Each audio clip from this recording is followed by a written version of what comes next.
Alright, so yeah, we played Eldlich. I think the monster count, we only played 3 monsters in the entire deck, which is pretty interesting. But yeah, it's just 2 golden ones and Ecclesia. It's gonna be a pure Traplich deck profile, so I mean, you don't really need to explain those. For the spell cards, we played 3 Extravagance and then 2 Duality. So essentially, we wanted consistency cards going first, so that whenever we did go first, we digged into our floodgates. These cards did that pretty much, and then we decided not to play Nadirs, and we decided not to play Elland, just because those cards were cards that just get auto-negated going second, so we didn't want to play too many good spells, because we're not really trying to like break boards going second. We're trying to set cards and break boards on their turn. So like, just playing 5 spells that just were consistency cards were good. Nadirs, you'll see later, we decided to like side those cards, which is like something interesting for sure, but I guess Fuji can explain that portion. Yeah. One thing about only playing these and not like the Eldlands and then the Nadirs is because game 1 blind, if they don't know what you're playing, they're gonna make like a bunch of monster negates. Monster negates are like super popular in the format. So this deck kind of takes advantage of that. Duality and Extravagance don't really run into that issue of getting negated by Apollo, whereas the Deer Servant would. And then Cursed Eldland, you don't really want to search the Golden Land card. You really want to dig to your floodgates, as that's like your primary win card. Right, yeah, like you don't win when you draw a lot of Eldritch cards. You win when you draw like 4 Broken Trap and 1 Eldritch card, because 1 Eldritch card equals infinite Eldritch cards throughout the matches. So like you only need 1 Eldritch card to get going. So like we wanted to draw like 4 like insane traps and 1 Eldritch card. Yeah. And then so that's why we didn't play Eldland.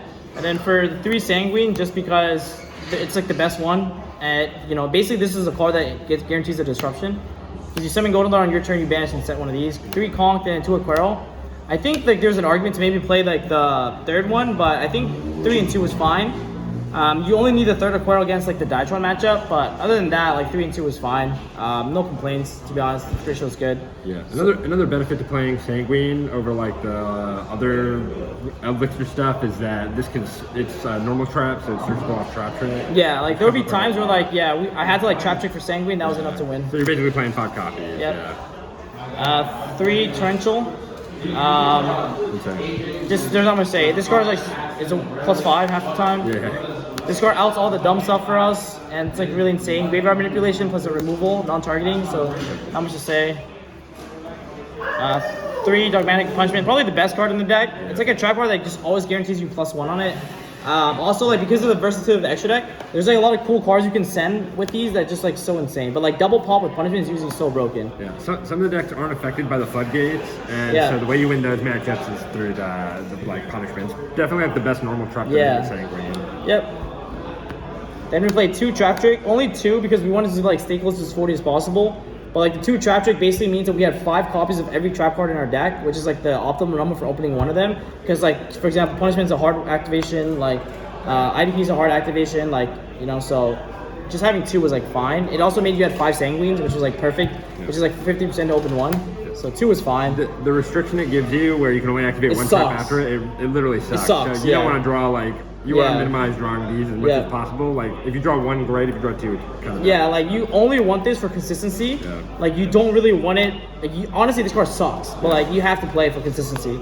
Just searches the rest of them. Yeah, and then we played 3 Strike, best card in the game. Literally, the reason why we would like go like 3 and 6 in Dice Roll, and like the reason why we went undefeated in Swiss is literally because of this. This card's just insane. You can draw your 6th card, so it's better than hand trap. Yeah, it's insane. We decided to play 3 Judgment in the main deck. There's just no better trap card than this, so we're just like, fuck it, let's just play 3 Judgment. Even though it's worse going second, it still like has purpose, so like it's not the worst. Did you keep this in a lot going second? I did. Yeah, it was like insane. It was just insane. It's just good. If you break the board, then they can't come back. Yeah, if you break the board, this card just guarantees they like never come back. Right. And then we have the Floodgate. We play a total of 7. These are the cards that are like equalizers. So we play a total of like 3 goes in because it was better into like, let's say Dytron than like Rivalry. So, we played 3 goes in for the. It's good for dragons. It's good for dragons. Yeah, it's good for dragons. Yeah. Because we were like, Rivalry is really bad in a dragon, and we thought dragon would be more represented. So like 3 goes in would be better because we thought dragon would be more like represented. That's pretty much the reason. But it can be 3-2 or like this one be 3-2. It just depends on what you expect the meta to be. Sometimes you can like with Drytron because it's like a really bad matchup because they play into like none of the floods, but sometimes you can catch them on like a link revo. Yeah. And when you do that, it's like a skip a turn basically. So cards are so worth playing. But yeah, but these cards were crazy against Virtual World. Like, but like I said, I just misplayed against Undress, or else I honestly would have won. Virtual World, Tri Brigade, like those matchups, those decks are so popular. Prank Kid. And like I think we played Try and we like lose the roll, we like 2-0 them. So. Yeah, it's like a 90-10 matchup because of these like floodgates. Yeah, like we activate this, like whole board gets cracked. Yeah. Bro, I had one of my opponents just made access code pass. And, yeah, these cards just killed them. And then Skill Gen IO, they're just broken. Yeah, against everything. I said this card out a lot actually against Try. Not great. So bad. Not great going second. Yeah. It's like the only floodgate that's like not good going second. Yeah, and then we'll go into the side. Ooh, who made that one? Yeah, okay, so Fuji made the side deck, so this is pretty nice, but 3 Lava Golem with, I guess, Cam as well, shout out to Cam. But yeah, 3 Lava Golem, this card just guaranteed that when you do this on the tri board, you just, like on the Dytron board, you just win. Yeah, if sometimes, Drytron is just like such a bad matchup, so you need like something, and sometimes you don't even win after you Lava Golem them. Yeah. But, it's like the best card, most of the time if you Lava Golem, you just like, you should have a really high percentage to get back in the game, like 60-40, but sometimes if they top like crazy, they might be able to get back. Yeah, you gotta try though, so it's like the best one. Better than Sphere Mode for sure. Yeah, it's better than Sphere Mode, it's only because like there's a lot of decks that end on 2, there's not a lot of decks that end on 3, so this card's more generic. Or if sometimes they won't even end on 3 if you're playing the trap deck, so. Yeah. 3 border. I mean, this card was just insane. Every time I drew this card, I won. Yeah, weird. It's like super good because they board in the back row removal and then you board this in, so they can like blow up all your back row, but they have to deal with them. Exactly. Yeah. So it's like, you have to like out the back row and a monster like card floodgate now, so it's like really annoying. Also, this card was just insane in Dytron. It's super good. Also, it's just better in the side deck because game 1 they all have the impermanences and stuff in their main deck, and droplets and stuff. So this runs into that. Yeah. Whereas like post board they like take it out because it's not great against the rest of the deck. Exactly. So then you put it in and you catch them. Yep. So. Yo, this is the goo, yo. We cited in a Deer Servant. So a lot of people will be questioning this. Oh yeah, it's insane. But it was insane. You liked it? I liked it a lot. So this is like my idea, right? Where basically game 1, they're always gonna make like Apollo blind into you and stuff. And so these cards, like Deer Servant isn't very good, but against like the mid-rangey, like the Tri Brigade, Virtual World, Prank Kid decks, you can like bring in the Deer because they don't side into or they don't like have any. Yeah, they also change their end board. Like Tri Brigade stopped making Apollo after like game 1. Yeah, so after game 1 they'll make like Rugal. Then Deer just has more value with Exactly. Yeah. They'll make like a different board, right? Like a Rugal Double Dragon Lord board because they're trying to grind with you. Prank Kid doesn't end on any negates anyway. They just blow up your like monsters. And then the Virtual World every other rogue decks. Virtual matchup as well. Virtual World, they beat you by Chuche. So if you can like, this basically becomes like MST on their Chuche, and it becomes like an Ecclesia, so you get a trap. So this like kind of like breaks that matchup too, which was like normally 50-50. You just don't want it also against like the Drytron decks or the Dragon decks where it's just gonna get auto negated. Like when we go second against those decks. We set out 5 pots. Yeah, we set out all 5 pots just because it just gets negated every single time. So. You know, but this is really good in the set against the mid-range decks. It's the only card we set for them. Yeah. It was like really, also like this card like kind of sucks sometimes like even going first like because unless you send like Furgit like yes or you know what I'm saying. Do you ever put it in going first?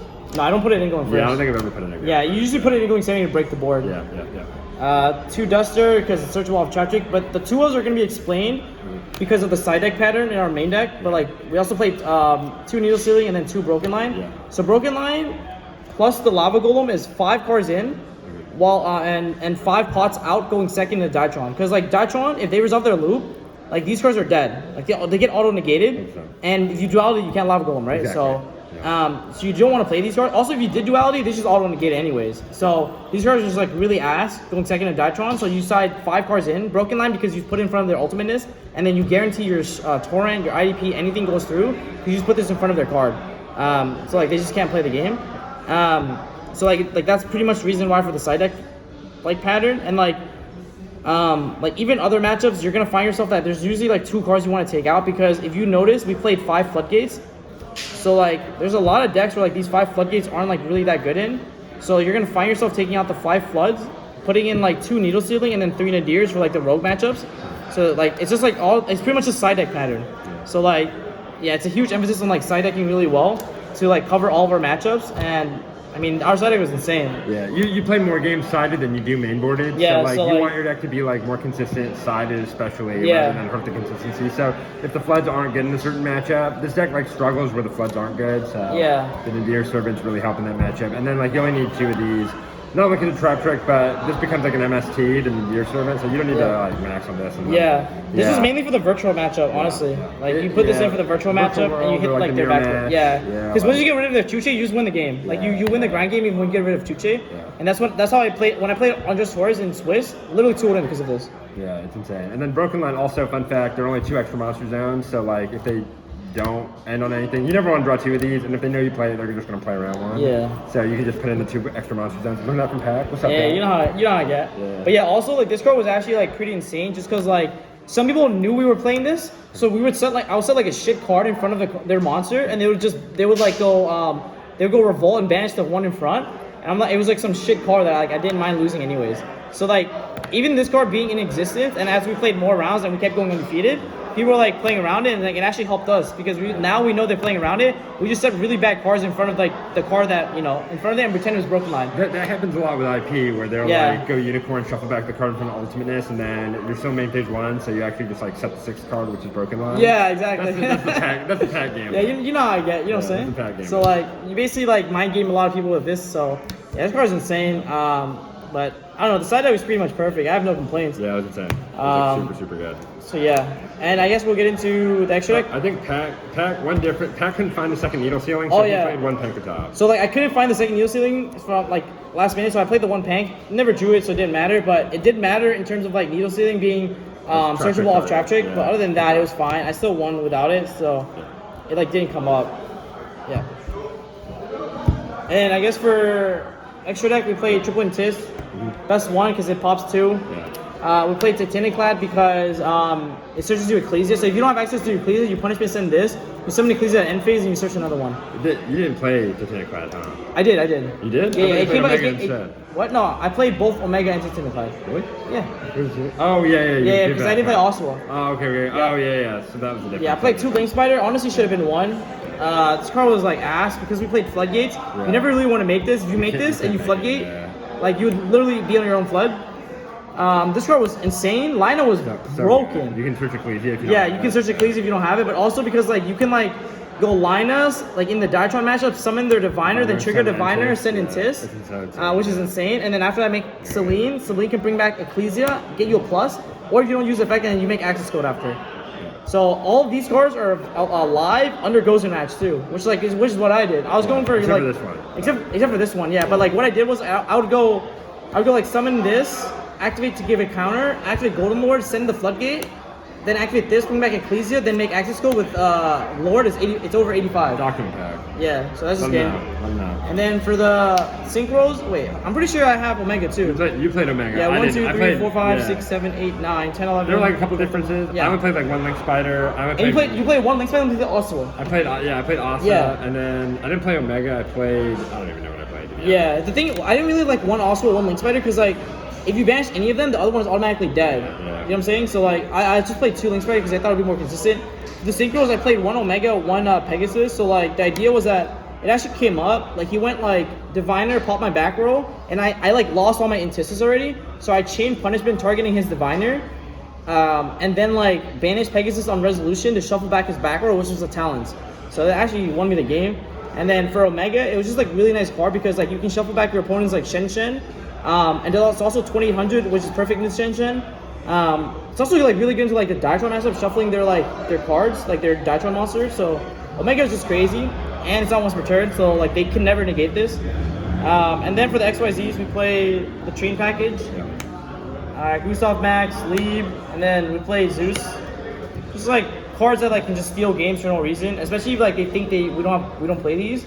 It comes up a lot too, like when you Yeah. have to because oftentimes even though you're a trap deck, when you have them under a flood, you have to like OTK them, because if you get them out from under the flood and then they have a turn, they just like kill you. Yeah, and usually you just like you go for the game shot by sending your own flood, and then you just overlay both of them. Right, That's how like go you for it. attack and then you overlay. Yeah. And then Zeus is just like cool. Yeah, Zeus is just there, but it's honestly it was actually not bad being a 3K monster. You can send all punishment. Like even Lieb, I like you can like use it to send all punishment. Worst case if you don't make it. So having like big monsters in extra deck wasn't like a bad idea too.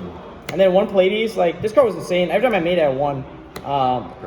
It's just so broken. And you can make it under Gozen. Exactly. So it's like so broken, right? So like so good. That's pretty much the deck, guys. So yeah, overall 6-0 in Swiss. Like we were cooking, bro. But unfortunately, misplayed in top cut, and it is what it is. But yeah, I mean, I had a good time, no complaints.